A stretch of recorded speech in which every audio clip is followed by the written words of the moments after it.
Tricking is, I suppose the best way to put it would be an aesthetic blend of kicks, flips, spins, and ground tricks, mostly with origins in martial arts, gymnastics, and breakdancing.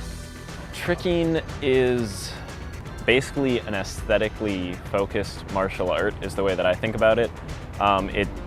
Basically the purpose is to look cool and to be aesthetically pleasing. I discovered tricking through the internet, which is how a lot of people did.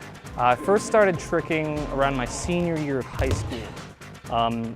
Again, I got involved via the internet and started throwing some things on my own. Since it has backgrounds in martial arts kicks, I could sort of acclimate myself to that area, but I also started taking gymnastics classes to learn how to flip better. I first heard about tricking probably almost 2 years ago. Just one of my friends showed me a video online of people doing what at the time just seemed like crazy cool martial arts kind of stuff. And I didn't start tricking until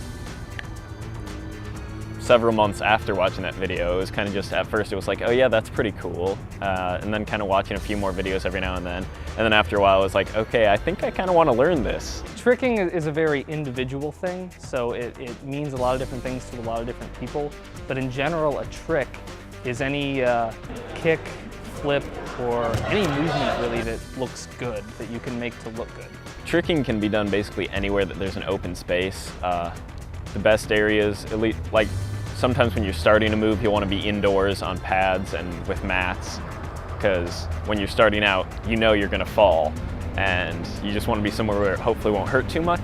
Sort of fundamentalist trickers believe that tricking can pretty much only be done in a field of grass, essentially. Just flat area where you can have room to do run-ups and do your flips. A lot of people like working in mats and gymnastics areas because it adds that benefit of safety, but there's some fundamentalist trickers that believe you haven't really gotten a move until you've landed it on grass. It's always nice to just go outside on a really nice and sunny day, find a grassy field, and just hang out and trick. Safety in tricking is mainly through progression of techniques. So you work up every step along the way very carefully and very thoroughly, and relies a lot on conditioning and a thorough understanding of any trick that you're going to do. Again, crash pads, gymnastics areas, mats are great for safely trying out a new trick, and so a lot of people train on those before they take them out to a grassy field. Right now I am in stage combat, which is taught by Adam Noble. It is a theater class that focuses on fight choreography and the techniques related to that and how they apply to theater. I teach a mixture of things, mostly movement for actors, and I also teach stage combat for the university.